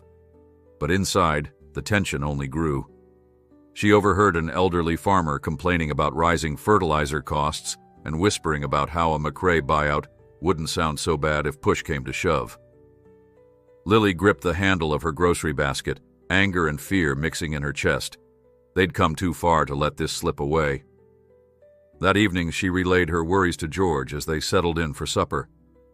"We can't just keep playing defense," she insisted. "We're letting McRae drive the conversation. We need a positive message, something that shows everyone how beneficial the co-op is." George set down his fork, nodding. He recalled how the orchard potluck had generated so much goodwill. Maybe another community event could help. They decided to call Bill and Rita, brainstorming a harvest festival, a public day of hay rides, produce stands, local crafts, and free orchard tours. Something to remind everyone of what farmland truly meant to the county. Word spread fast. Dan offered his spacious meadow for the festival, since it had easy road access and plenty of parking. Rita planned to invite the local radio station to broadcast live, interviewing co-op members about the success of their new financing. Bill volunteered to create signs proclaiming, "Stronger Together, a celebration of our farms." Lily, excited by the idea, began organizing a small volunteer committee to ensure kids' games and refreshments were plentiful. Over the next week, phone lines crackled with planning sessions, forging a wave of positive energy that seemed to lift the county's spirits. On the day of the Harvest Festival, dawn broke with a sky brushed in pale oranges and pinks. George arrived early at Dan's meadow, helping set up tables covered with autumn decorations, pumpkins, gourds, cornstalks tied with twine. Rows of pickup trucks and tractors soon lined the grass. Co-op members hurried to assemble their booths. One sold fresh apple cider, another offered homemade jam, another had piles of late-season vegetables. In a corner, a few teens hastily constructed a simple stage for local musicians who'd promised to play. By mid-morning, a crowd began to gather, families from town mixing with farmers who drove in from distant back roads. Laughter swelled as children dashed between hay bales, shrieking when someone teased them with a friendly scarecrow costume. Lily, wearing a bright flannel shirt, guided newcomers around the meadow. She directed them toward the live animals pen, where local kids got to hold baby chicks and see goats up close. Meanwhile, Dan organized short hayride loops, towing people behind his tractor across the rolling property, pointing out farmland vistas that stretched for miles. Bill circulated with a notepad, jotting down new co-op recruitments. Some families still on the fence came, just to see what all the fuss was about. At noon, Rita invited everyone to gather near the makeshift stage, where a local radio host prepared to broadcast an informal segment. She interviewed Bill about how the co-op had formed, then passed the mic to George for a few words. Standing before a cheery sea of faces, George's heart pounded. Public speaking had never been his forte, but he knew the crowd hungered for reassurance. Clearing his throat, he steadied his gaze. "I remember the day I gave Dan some hay," he began, voice carrying through the crisp air. "Didn't think twice about it. Folks said I was risking my own feed. But a day later, I woke up to find 50 tractors circling my barn, neighbors giving me twice as much hay back. That's how this county works. We help each other not for reward, but because it's who we are." A mild cheer rose. George continued, "Today we celebrate that spirit which is now our co-op. If someone tries to buy us out, well, we may need to remind them that this land isn't just acres of dirt. It's our heritage, our lifeblood, our community." Applause swelled, mingling with the bright sun overhead. George felt Lily's gaze warm with pride and Dan's hand on his shoulder steadying him. He concluded, "No matter the challenges, storms, debts, or outside interests, we stand stronger together." The festival wore on in a joyful blur. Kids bobbed for apples. Local musicians strummed guitars. Neighbors reveled in the simple pleasures of farmland life. By late afternoon, the crowd thinned, satisfied and buoyed by a renewed sense of purpose. But as the last booth was dismantled and pickup trucks rumbled away, George spotted a lone figure in a dark jacket, standing near the edge of the meadow. Mark Caldwell. He'd come quietly, arms folded, face neutral as he watched families depart. For a moment, George locked eyes with him. There was no smug grin, just an intent, impassive stare. Then Caldwell turned and walked toward a sleek black car hidden behind tall grass. He drove off without speaking to anyone, leaving George uneasy. He realized that however united they felt, Caldwell and McRae weren't done. This festival might galvanize the county's resolve, but it could also push corporate adversaries into more aggressive moves. For now, though, George decided not to let the sight of Caldwell ruin the day's triumph. They'd shared laughter, harvest blessings, and an unshakable sense of fellowship. The farmland was alive with possibility, and no billboard or silent threat could crush that spirit. Dusk fell as he and Lily drove home. The pickup smelled of apples and hay, a comforting blend that reminded him of how tightly woven their community had become. Yet something in the twilight felt like the calm before a storm. If Caldwell was changing tactics, what came next? George tried to bury those concerns, focusing instead on the joy he'd witnessed. The farmland pulsed with life and unity. And though uncertain times lay ahead, he sensed a collective will to endure, stronger than any storm. And so, as the last rays of light faded, he steeled himself for the battles tomorrow might bring. Together, they would face whatever threatened the land they cherished. In the days that followed the Harvest Festival, a charged stillness settled over Dunsmire County. Though neighbors remained outwardly cheerful, a collective sense of anticipation thrummed beneath their daily tasks. Harvest continued. The co-op phone line buzzed with routine requests, and watchers patrolled the roads at dusk. But everyone felt that Mark Caldwell's silent appearance at the festival signaled something bigger coming. They just didn't know when or how. Early one morning, Lily was preparing to ride out to the Klein farm to deliver a new spool of fence wire. Over breakfast, she told George about the unsettled mood she'd encountered. "Mrs. O'Connor said last night that we're all bracing for a final push, like Caldwell's holding a trump card." George looked up from his coffee, recalling Caldwell's expression in the meadow's shadows. "We'll keep watch," he said. "We're not alone in this." That same afternoon, Bill McPherson summoned the co-op leadership to the feed store, where he waited with a typed statement in hand.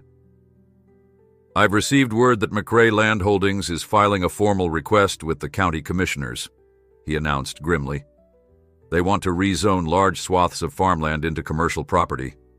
If they succeed, it could hike taxes for any farmland that's even borderline commercial. Some folks might get squeezed hard." A hush fell. Dan muttered a frustrated expletive, while Rita slumped against the counter, eyes flashing. Lily exhaled slowly, reading Bill's statement. "So even if we hold on to the land, we could be taxed at higher rates, forcing sales anyway," she said softly. George felt an old anger stir. "They're trying an end run around our co-op. If they can't buy us directly, they'll change the rules to push us out." They lost no time rallying the county. Over the next 2 days, Lily and Dan organized a petition urging locals to object to McRae's rezoning plan. They scheduled a public hearing at the town hall, convinced that if the community showed up in full force, the commissioners might deny the request. Word spread like wildfire. Neighbors who rarely left their farms promised to attend, armed with testimony about the farmland's importance. Bill prepared legal points to argue that rezoning went against the county's master plan. Rita readied charts detailing how farmland underpins the local economy. Everyone braced for a showdown that could decide Dunsmire's fate as much as the bank's loan had. On the evening of the hearing, the town hall overflowed. Farmers packed the wooden pews, their families spilling into the aisles. The 3 county commissioners sat behind a long table, tension in their eyes. Mark Caldwell arrived accompanied by a small entourage, 2 attorneys in tailored suits, plus a woman in a crisp blazer who carried a thick binder labeled Feasibility Studies. Caldwell's face remained impassive as he took a seat, not sparing so much as a nod for George or Bill. When proceedings began, Commissioner Hayes, a lean man with salt and pepper hair, explained the format. McRae would present first, detailing their rezoning proposal. Then the public could speak. Caldwell rose smoothly, introducing himself and his colleagues. He spoke of economic growth, modernization, and jobs that new commercial sites might bring. The female consultant followed, rattling off statistics on potential tax revenue. At times, her voice was almost musical in its precision, describing how farmland, underexploited for so long, could yield higher gains if converted into storage facilities, distribution centers, or even suburban housing. The commissioners listened with polite attention. The farmers in the pews watched with quiet dismay as each line of corporate spin painted the county's proud farmland as a blank slate for profit. When Caldwell finished, Bill stood on behalf of the co-op. He gave a measured rebuttal, pointing out that the existing farmland generated long-term stability, employing local hands and supporting diverse produce. He cited the new co-op loan arrangement as proof that farmers were modernizing on their own terms. Rita added heartfelt testimony about heritage and the intangible value of open land. Lily mentioned the orchard potluck, underscoring how farmland shaped the county's identity. But it was George, stepping forward last, who seemed to draw every gaze in the room. George's hand trembled slightly against his worn hat as he spoke. "Folks, I'm not a lawyer or an economist. I'm just a farmer who's seen what generosity can do. We came together as a co-op to save each other from foreclosure. Now here we are again, fighting a different threat. If we let McRae tear up our farmland for warehouses, we lose not just jobs, but our entire way of life. You can't put a price on neighborly ties formed over fields and fences. Once they're gone forever." He paused to steady his voice. "We're not against progress, but there's more than one way to thrive. Our farmland is the heart of Dunsmire. Look around. See how we rallied to keep it alive. Do we want to trade that for a handful of corporate developments?" A hush fell, broken only by quiet shifting in pews. Caldwell's expression remained unreadable, but George felt the commissioner's focus intensify. Then the floor opened for public comment. One by one, farmers, local shopkeepers, teachers, and even teenagers stepped up to speak. They talked of deep roots, ancestors who tilled the same soil, the spiritual importance of open spaces, the synergy between farmland and local shops. The crowd was impassioned. Some remarks were stumbling, others eloquent, but each carried a raw sincerity that money couldn't replicate. Caldwell's attorneys occasionally glanced at each other, as if recognizing they faced not just a few dissenters, but an entire community bound by fierce pride. After almost 3 hours, Commissioner Hayes cleared his throat, calling for order. "We'll deliberate and announce our decision next week." Groans and a few scattered protests erupted, but Hayes explained they needed time to review the evidence thoroughly. Caldwell's entourage packed up their binders, leaving swiftly.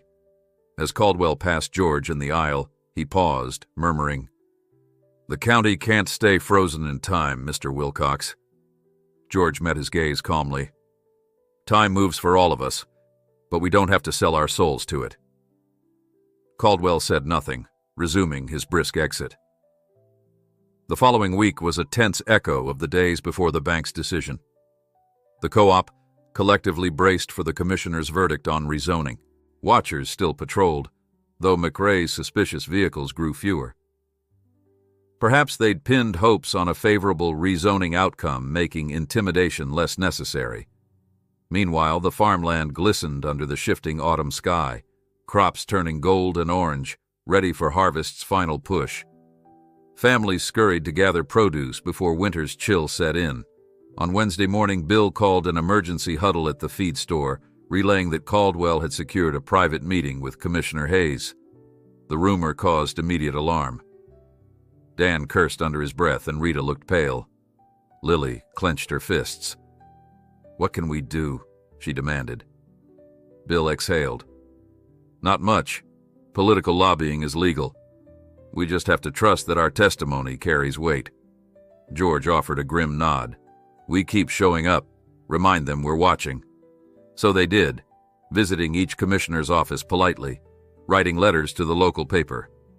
Day by day, they kept farmland's story alive, refusing to let Caldwell's sleek talk overshadow their grassroots truth. At last, the decisive day arrived.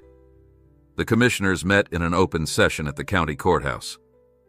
The co-op turned out in force, packing the wooden seats until hardly an inch of space remained.